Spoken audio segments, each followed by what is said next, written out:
Hello everybody and welcome back to Mate Night, where we are reviewing films until someone invites us to Cannes. But not today, because this is the Christopher Nolan Mate Night official rankings.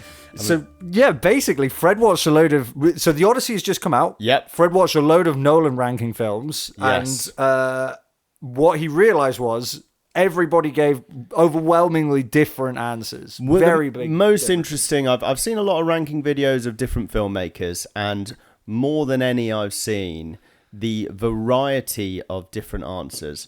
Like, it wasn't just a case of different number ones, different number twos. You'd have someone who really rates Dunkirk, who'd have it as their, top three. Someone else would have that right at the end. And that was like, across all different rankings, there was very little consistency. Yep. So I felt like if we make our ranking videos and find an interesting way of presenting them, we could definitively find out what is the perfect Nolan ranking. I think we need to settle this, really, don't we? Yeah, it needs to be settled. Someone has to settle this. So we are going to rank all of Nolan's films in reverse order, but Right. we have to agree. We have to agree. So take it in turns. So, Fred, who have you got? What film have you got for the worst Nolan film? Which one do you hate the most? The one I can't stand, Jambo, is the following.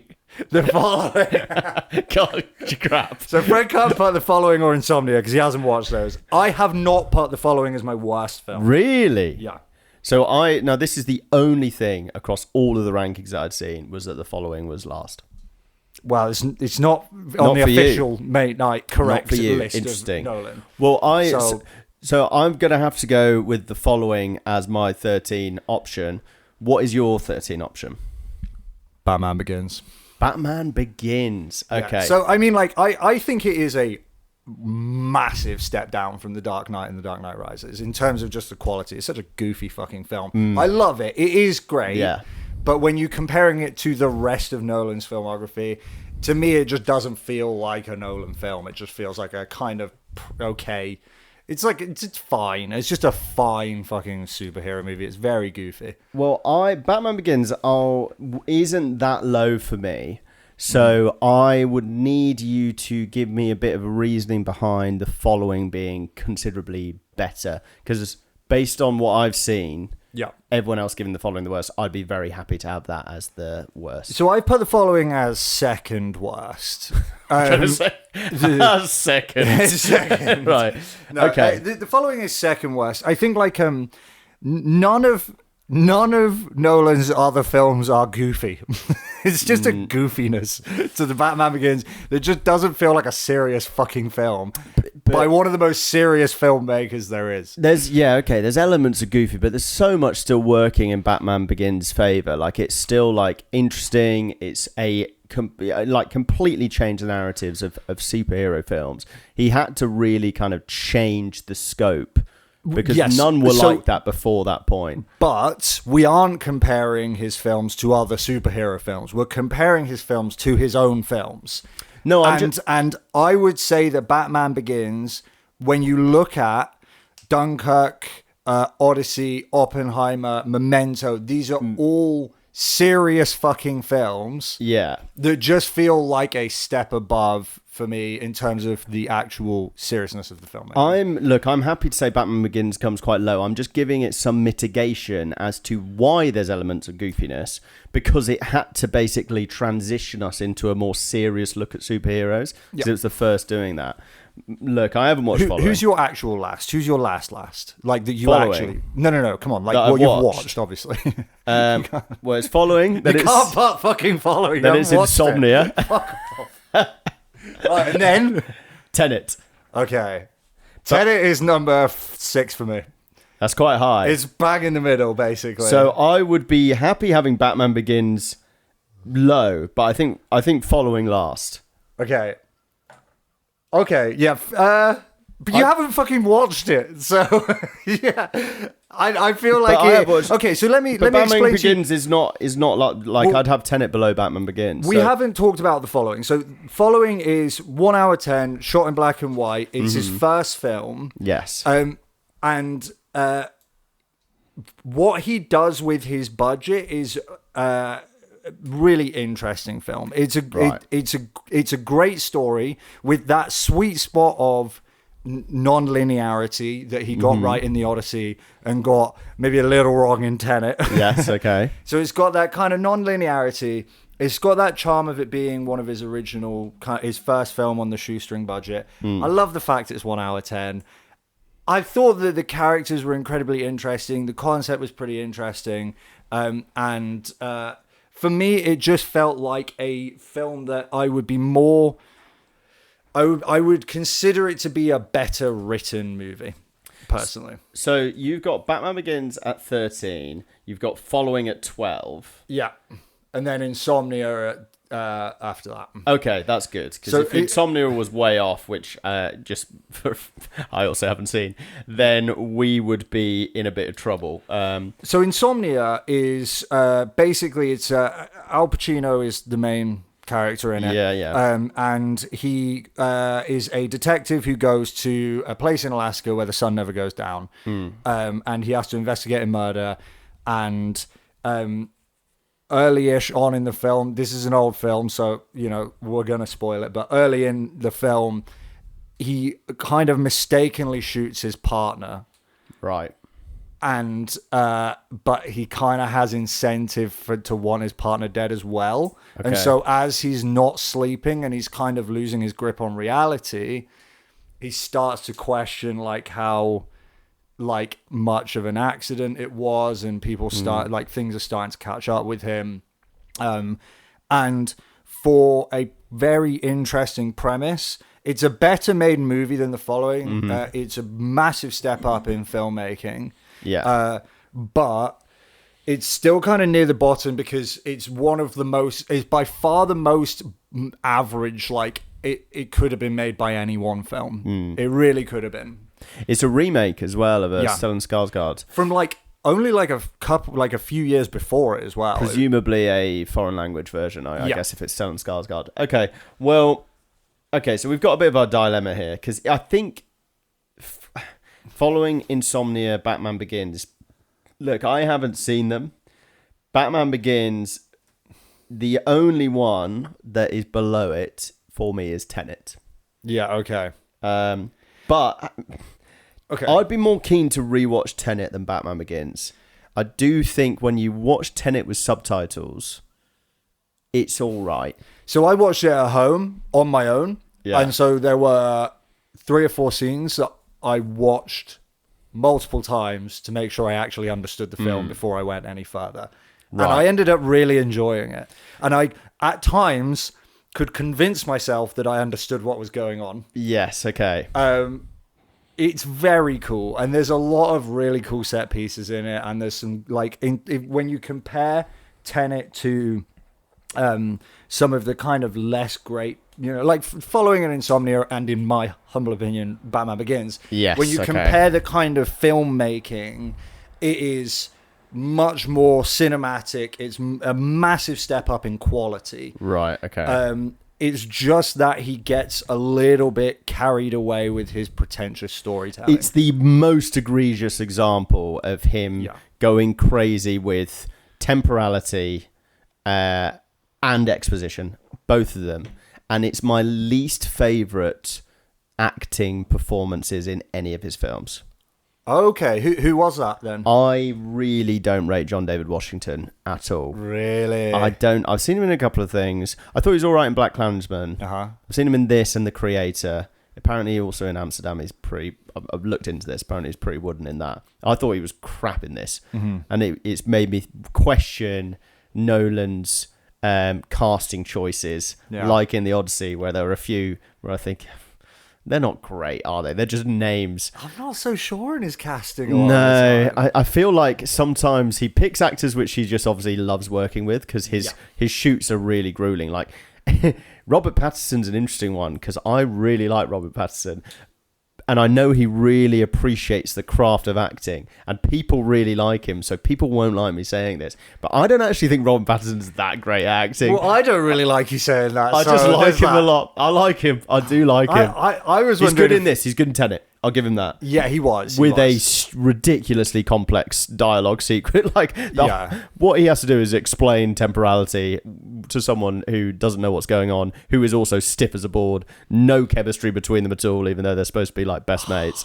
And particularly John David Washington, I don't get. Well, I'll tell you the biggest weakness of Tenet, and this could be a partly a fault of John David Washington, is the complete lack of emotional investment from me as the watcher in the relationship between the protagonist and the girl that he's trying to say, whose name I'm forgetting. For me, not only was it the problem was, not only did I not believe in it emotionally, possibly because of narrative, possibly because of the acting. It just didn't make any fucking sense for him to throw this entire mission. Like if you took her out of the equation, he starts off as this cold, ruthless, like, I'm going to do anything for the mission to make sure the mission is successful. It's all about the mission, and the entire fucking world could die.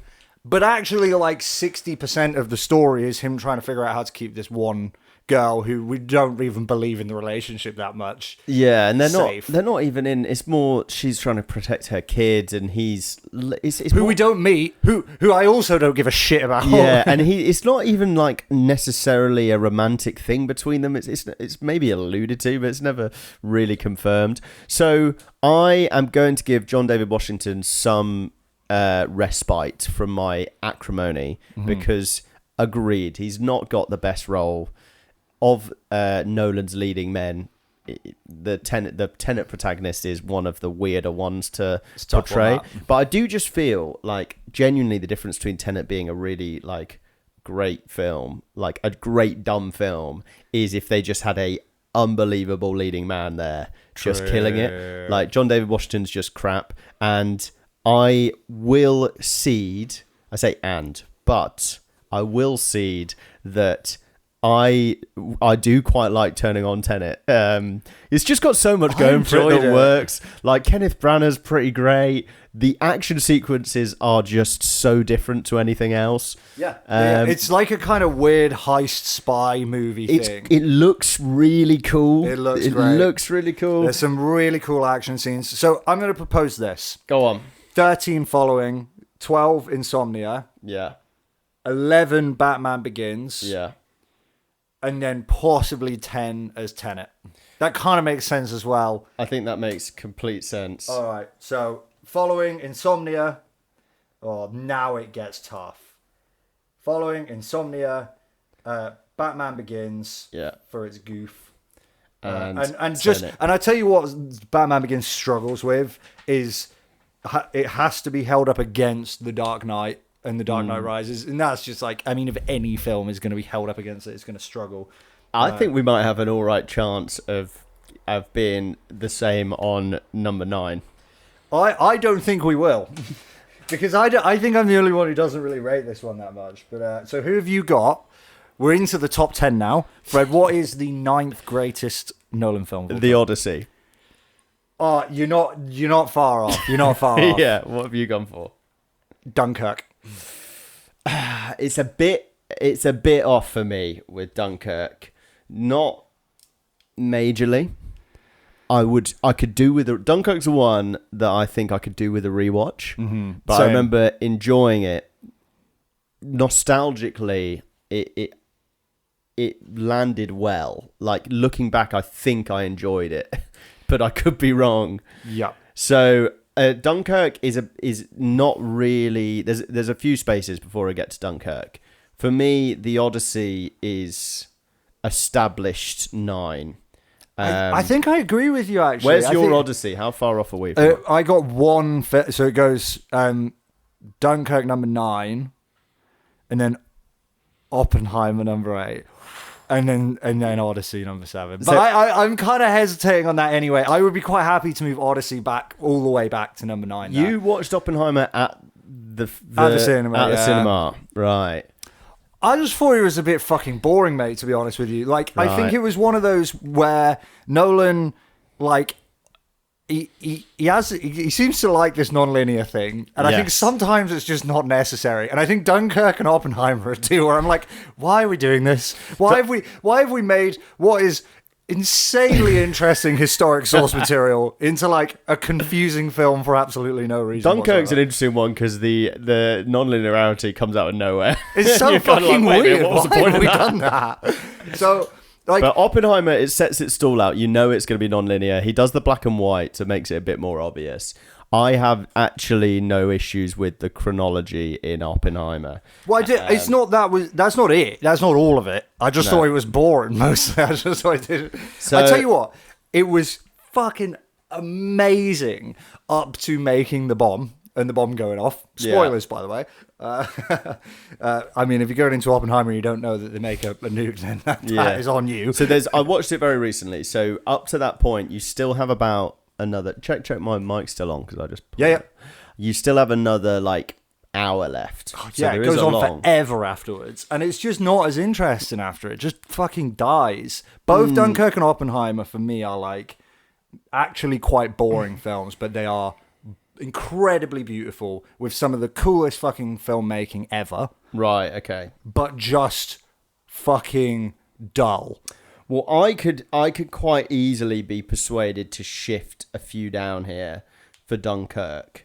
But I would probably my 9 I like the Odyssey. I'm happy with the Odyssey going there. So should we go Odyssey there? For those who maybe haven't caught our Odyssey full review, look, the first thing to say here, by the way, and we probably should have said this earlier, is we love all of Christopher Nolan's films. Yes. Right? I like every single one of these films. Yeah, I'm comparing them against the other Nolan films.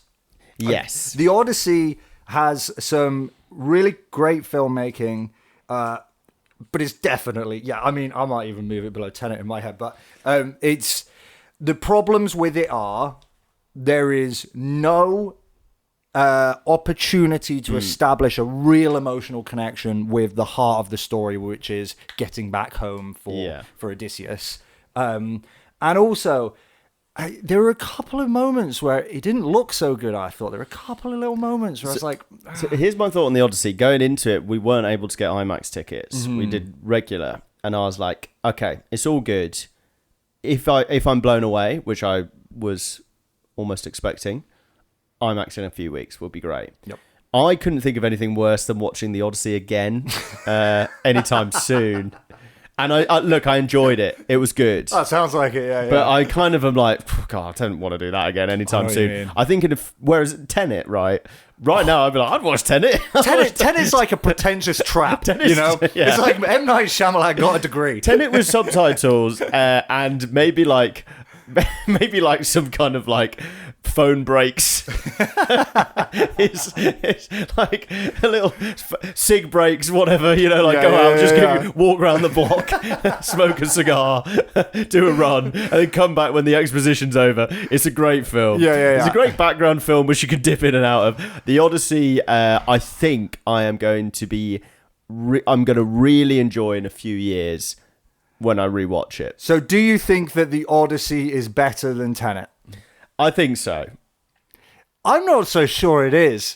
They're very close, and I think that they complement each other well. I think Tenet has a fucking stupid story, but it is cool as fuck. Look, Tenet is definitely more... I want to watch Tenet more right now. It's so cool. But Tenet has way more problems than the Odyssey. Yeah, okay. Yeah. Okay, yeah, Odyssey... I just think right now I'd be more keen on Tenet, but Odyssey is...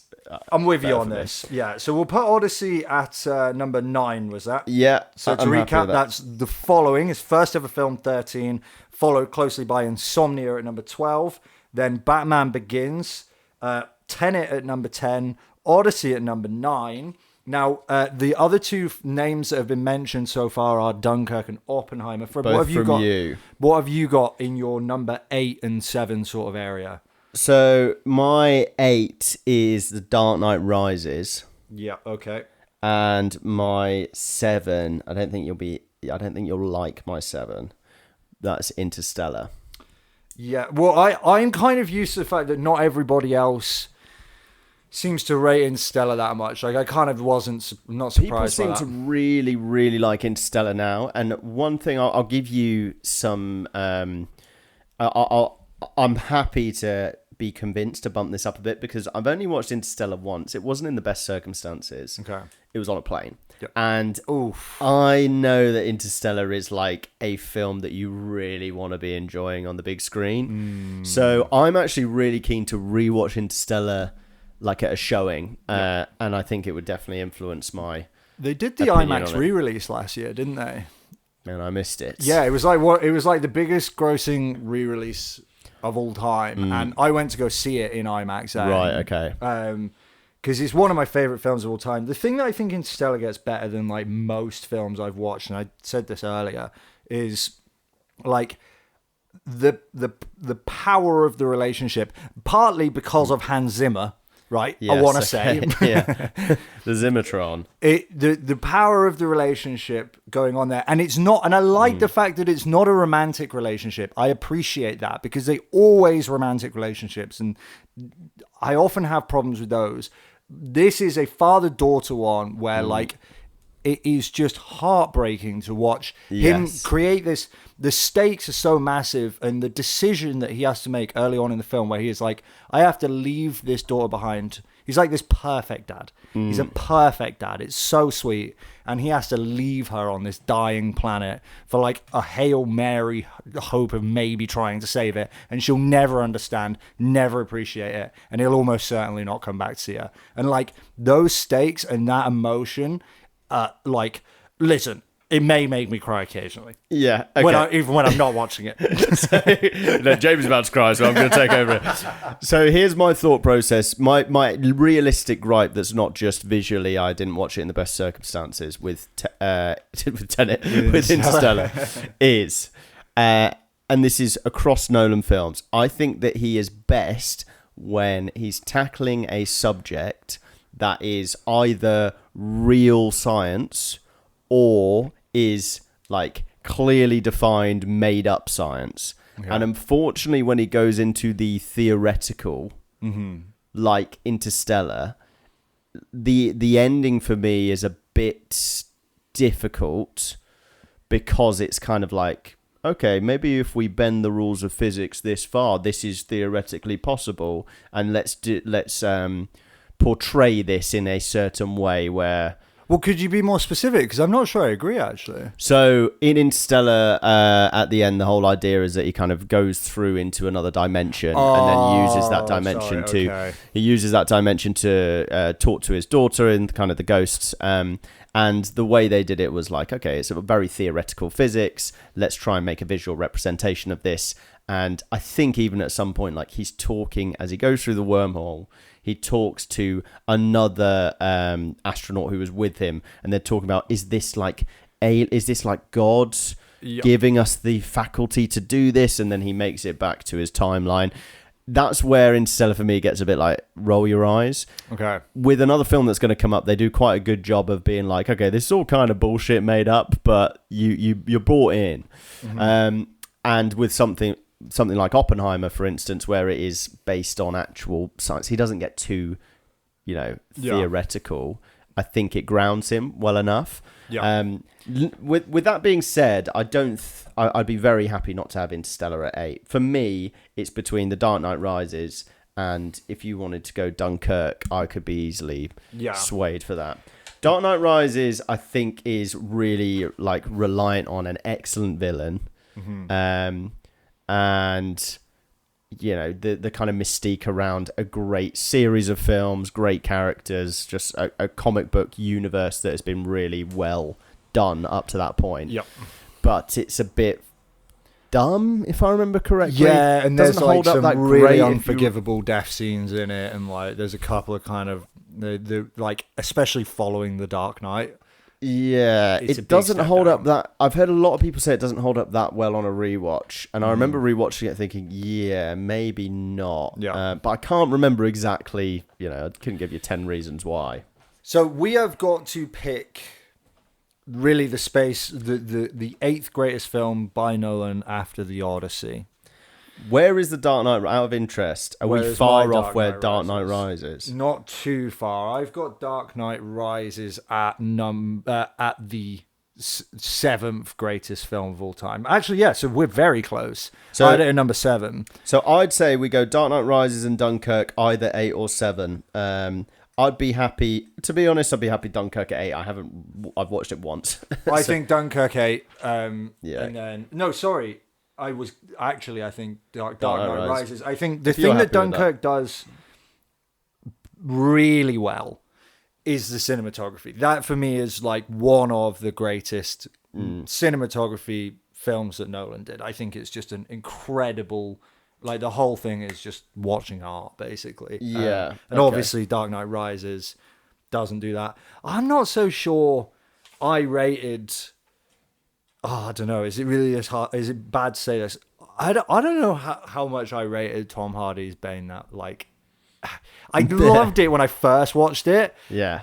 And then, again, on the rewatch, I went back and I was like, why is he talking in that voice? You know what your issue with Tom Hardy Bane is it was amazing when it came out, but then you've seen too many caricature versions of it. You've seen too many impressions. You've seen too much piss takes. And now when you look back on it, you're like, this is just a fucking stupid decision. When it came out, it was great. Okay. It was great. And I think it's still great. But unfortunately, the film is maybe just not quite on the Dark Knight level, is it? So, at the minute then, quick recap. We've got The Following, Insomnia, Batman Begins, Tenet, Odyssey, Dark Knight Rises, Dunkirk. And then the names that are in the mix for the next bits are Interstellar from Fred. I have got Oppenheimer, we haven't done yet. Yeah. And Memento. Right. So before we say anything, I fucking love these movies. Yeah. I'd say Memento, like after Dunkirk, this is where, so top 6, these are like films that I absolutely adore. For me, the top 5 is a break. So it's Interstellar, which was my 7th. And then the top 5 are really just such insanely good films. So we've got to pick number 6. So the people in the mix are Interstellar, and then it's Oppenheimer for you, and then Memento. So unfortunately, I think that both of our options for 6 are probably quite high up on our, like, I'm presuming each other's lists. I'm presuming Interstellar's very high up for you. Yeah, I think it's pretty high. Yeah. Yeah. So Oppenheimer isn't my number 1. Unlike what I suspect Interstellar is. Memento isn't my number 1 either. So I think Oppenheimer's a better film than Interstellar. But I've only watched it once, but I really, really liked Oppenheimer. Yeah, I think. What's your number 5? So number 5 is 1, 2, 3, 4, 5 Tenet. Yeah, it was. One sec. Number 5 was Tenet. I really liked Tenet. I had a great time. I think it helped that I kept rewinding scenes to make sure I understood what was going on. In out of solidarity for the film, you did a rewatch backwards. I had Tenet at number 5, but I guess now it's Memento. Right, so it's for you. Your 6 is Oppenheimer, then your 5 is Memento. I would put Oppenheimer 6, Memento 5. So mine are 7 Interstellar, 6 was Dunkirk, 5 was a Prestige. Yeah, Prestige is such a banger. I had that at number 4. These are all great films. These are so good. And also, like, based on last rewatch, could be subject to change. The only one that's a step down for me is Interstellar. So it would be Prestige. So at the minute, we're basically looking at Interstellar, Oppenheimer, and Prestige, and we're trying to figure out. You're thinking Interstellar's at the bottom of those. I think Prestige is a banger film that's really enjoyable. Probably not as good filmmaking film as the other two. Oppenheimer and Interstellar are like top class films. Amazing for Prestige. Prestige is just like an incredible watch. Like it's just so much fun to watch. There are way less issues with the Prestige than like from a story perspective. Interstellar. The big thing with the Prestige is like the magic box, but I find that like almost charming compared. Well, he doesn't even try to make it reality, but again, this is like it is science fiction, and it's not for me, right? Okay, so basically you've got Oppenheimer and you've got Interstellar. One of them, right, is scientifically more tangible, and coherent, and one of them is considerably more emotional. And I would rather watch a film that made me feel something than that had a closer to a coherent scientific. Yeah, I get that. It's backing. not the emotional impact of Interstellar didn't do as much for me as I thought Oppenheimer's really emotional as well. In particular, what relationship or moment or particularly his relationship with women over the course of his life, and how he kind of not only women actually, but kind of his social interactions and how those dynamics change over time. People liking and disliking this very polarizing character, and then him having to reflect on what he'd done and what that impact had been in the world. There were a few moments where I thought, arguably it's a bit overblown, but if I'm nitpicking, most of the time I found it really powerful. But I don't think emotionally for me, I would say more people would find Interstellar more emotionally powerful. And I think that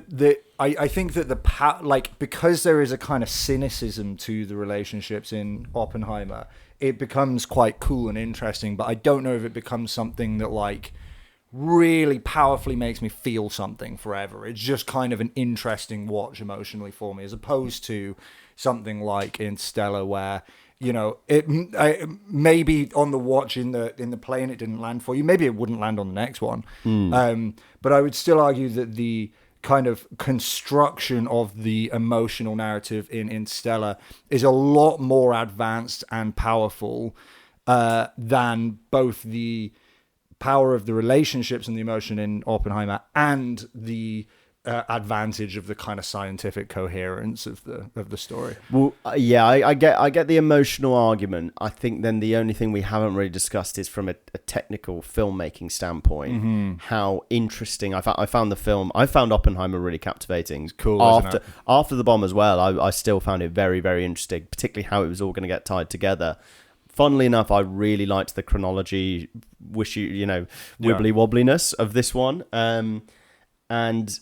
Of course, it was great for like the acting in it is actually exceptional. So maybe we kind of change tact and say Oppenheimer and Interstellar are a bit lower down and go for the Prestige. Oh, you reckon go position 6, the Prestige? The Prestige. And then put Oppenheimer and Interstellar in 4 and 5 area? I'd be happy to go Oppenheimer because I just watched it. And I think maybe Interstellar, I could give it a rewatch. So how I would do it now would be 6 Prestige, 5 Oppenheimer, 4 Interstellar. So just touch on the Prestige. What is it that has let you kind of knock that one down a little bit there then? I think I just prefer the ones after it. Really could be influenced by... It's just, sorry, the Prestige for me is the next one on my list. Yeah. So for me, my list is Interstellar, Prestige, then another one, then Oppenheimer. Oppenheimer's third. Okay. So for me, having Oppenheimer 6th would be quite far off. Yeah. For you, Interstellar would again be the same. Would be very far off. And I think that the other ones, there's a great case to be made for the other ones all being in the top 3, top 4. So what you're saying then is, if I'm putting Interstellar right at the top and you're putting Oppenheimer at the top, but we're both putting Prestige kind of in that mid top. I think so. I've got Prestige 5. You've got Prestige 4. Is that right? That is correct. So maybe we just go Prestige 6. Prestige 6. And then Oppie and Interstellar are kind of... Yeah, let's go Prestige 6, Oppenheimer 5. Nice. And Interstellar 4. Oh, right, on to the top 3. That was we just absolutely yeeted them out of here. Oh, mate. So, the remaining films. Yeah. Memento, Okay. Inception, and The Dark Knight. Oh, Right. oh man. So I my guess of what your list would be then. So considering you've already told me that you had, so for you it was Oppenheimer 6, then it was Memento 5, Prestige 4. No, Memento was actually quite a bit lower. Memento was pretty much bang in the middle of the table. Oh really? Yeah, Right. yeah. You just hadn't mentioned it until. No, Memento. Yeah, I did drop it in earlier, but it just didn't quite make the mix. But I think Memento is a really, really fucking cool film. I do. I think that one of the things that makes Nolan so insane as a filmmaker is the scale and the kind of professionalism, the craft of making the film, which just Memento just doesn't get to have. And what it does have is not quite the sweet spot of that like confusing non-linear narrative that he goes for, which he does get right in other films.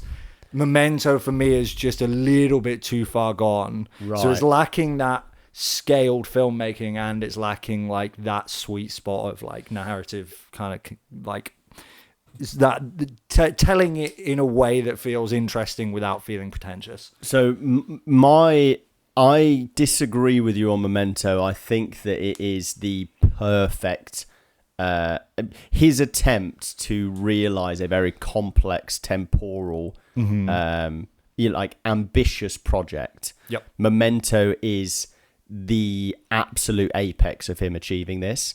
The thing that detracts from it from other films is the fact, as you say, it's less of a spectacle. Like what he's known for, these big, massive set pieces, and realizing very, crazy shots and crazy ideas. Like the black and white to the color, the reverse timeline, converging all at one point in the middle, the end at the beginning, I think is so poetic and artistic that I think he does. It's the best version of that he tries, and he tries loads in every film in some capacity. He tries to mess up with his time, and I think he does it best in that film. Yeah. And it's got a really interesting story, like a really interesting, engaging story, where it's a mystery all the way through, and then things kind of pull together, and yet you get really rewarded from rewatching it. So Memento for me is really high. Well, I've only watched it once as well as one thing. Yeah. I may have just been a little bit slow that day. Potentially. For me, my number three is The Dark Knight. I could not get on board with that. I could not put Memento ahead of The Dark Knight as a movie. I think... Does The Dark Knight have any is that his only fully linear movie? Well, actually, I think Inception technically is all in the correct order, right? He messes with time, but only insofar as he slows it down. Maybe Inception is in the right order. No. Well, there's lots of flashbacks in Inception of different stories. Is that okay? Well, yeah, lots of memories, isn't there? Yeah. But it's not like different concurrent plot lines converging. I mean, like, look, okay, so this might be a thing that we should have done earlier, but like we want to be really specific here, because if you took Heath Ledger out of the equation, has Christopher Nolan made Dark Knight a top 2 of his best film, top 3 of his best films of all time, or has Heath Ledger made it his second or third best film of all time? Because if you took him out, it'd still be obviously an insane film. Yeah. But would it really have that edge, that sharpness to it that puts it up there with Inception and Memento? Well, I think best performance in any of his films. By a long way. Most iconic. It's just crazy. Unbelievable. No one's even come close to that kind of... unfortunately, but the posthumous nature of it just buoys the mystique around it as well. So we need to figure out what's better out of The Dark Knight or Memento. There are some amazing sequences in The Dark Knight. Like the opening sequence is incredible. sets such an incredible scene. It's exciting. It tells you a lot about one of the coolest characters you're ever going to watch. Yeah. There's misdirection in it. It's a perfect opener. So I think there's less wrong with Memento. I think it'd be fair to say that there are less like the whole sequence. To be honest, the kind of last thirds of Dark Knight, it's weaker than the build up. The boat, the whole sequence with the two boats and how that resolves itself with the criminals chucking it away and then everyone deciding not to blow each other up. The obviously the sonic glasses that Batman has, a little bit stupid, which is fine. That's comics, but just if we're holding it to very high standards, if we're holding it against Memento. Yeah, I feel Memento certainly wraps up it's much neater. It's almost one of those like kind of, I hate the term perfect film because it's not really what I'm trying to say, but where it's so tidy. There's very few flaws with it. It's just a perfect little. There's no real major flaw with it at all. It's just a lovely, an incredibly well produced piece of art. Whereas Dark Knight is like clearly the heights of Dark Knight are, adrenaline inducing. Yeah. They're like memorable. No one ever forgets some of the scenes from that and some of the performances in that ever. So I think it depends what you're after. It depends what you value more. Well, we will tell you what you value more. I value I've got Memento a smidge above Dark Knight, but for me it's Dark Knight 3, Memento 2. And I love how there's going to be no tension or conflict between us. The thing is, one. You've got Memento clearly a lot lower. Yeah, I think the problem I have a little bit with putting Dark Knight at number 2 over Memento is I feel like there's a lot that makes them both incredible films. The thing that makes Dark Knight so special is Heath Ledger. Whereas the thing that makes Memento very good is Chris Nolan. Yes. And for that reason, I reckon I would be happy to put Memento above Dark Knight. Okay. For our Chris Nolan ranking, it makes sense that Memento is actually a better manifestation of his artisticness. So, third spot goes to The Dark Knight. Yes. Second spot to Memento. So let's just have a little full recap from the top. We started with the worst film that Nolan ever did was The Following. Yes. Followed by Insomnia. Nice. Batman Begins is the worst film of Nolan's that Harry's watched. Yeah. We put Tenet at number 10, but honestly, I think if we went back, we'd probably shuffle him up a little bit. I think it's just, we put it at 10 because it's 10. It's 10. Number 10 at Tenet. Odyssey that's just come out, we've put at number 9. Listen, it's a really good film, but there's just a couple of things that just mean it's not. I'll tell you what it's not. It's not The Dark Knight Rises at number 8. No. It's not Dunkirk at number 7. No. Prestige, we put at number 6. I think this is when you get to number 6. Is for me, it's up to the top 10. So it's 13, 12, 11. Then number 10 with Tenet, you get these are really good films. Yeah. And then you only have to go down to number 6 before you're like, these are great films. Like already, these are excellent films.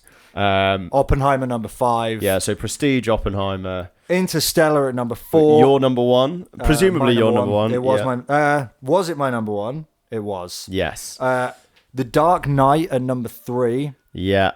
Because it is one of his greatest films, but Memento is one of his greatest films, and it is one of his greatest films because of him, not because of Heath Ledger. Yeah. Which leaves us with the top spot. Number 1. For Inception. Inception. I think just Inception was one of those films where if you're of our age, I genuinely, first time watching it was like, I didn't know movies could be that good. Just insane. The scale, the music to it, the score. I think that's it. It feels like it marries the best parts of Memento and Dark Knight. Maybe not quite as well. Like you could argue that Memento's tighter. You could argue that the Dark Knight has higher highs. But it comes really close in both those levels. And brings them both together. making it like I think a really, really difficult thing to do for something that like that ambitious. Mm-hmm. Yeah, for me, it has. I've rewatched it and I've thought, maybe it's not as great as I've always thought. Maybe I've gone in and out, but it just was that film for me that made me think this guy is the absolute tits. Yeah, I think as well, one of the things that he does so well in this is he brings, like, when you compare what he gets out of his ensemble cast in Inception versus Odyssey. It's like it's just so much cooler. It's just when you look at all the people that you've got in both films, and you just think like it is insane. Yeah, the difference between when you're watching Cillian Murphy and DiCaprio and Tom Hardy, and they're just every one of them are just putting banger performances in. And he was you always feel since Inception he's been like struggling to catch that ease with which he was able to get you drawn to characters' emotional arcs. Like, he managed to do it in Inception with Cobb's relationship with his family, with Mal, with Tom Hardy's amazing in Inception. In a smaller part, just an absolute magnet every time he's on the scene. You got the guy who plays Saito's, whose name I forget, but the only complaint I think you could level at Inception is I've shown it to like my mum, and she obviously doesn't get it. Well, you need to actually pay attention and invest, which doesn't make it necessarily worse. I think like when you compare it to Tenet, even if you invest and lock in, it still doesn't make any fucking sense. Yeah. Whereas with Inception, it's like actually once you get it, it's not as complicated as it seems on first watch. Like it is kind of a coherent idea. Tenet is not. Yes. So like it does detract maybe a little bit because it is a lot, but also it's a lot and it is coherent. Yeah, and what we were saying about Memento just perfectly wrapping up. Like, talk about a film that just knew how to end spectacularly. Yeah. Even not just the whole kind of like the open token, the totem, looping spinning top, but also just like the whole music within the last sequence when they're getting through customs and getting to the point of him going back to his family, and just that catharsis of it happening.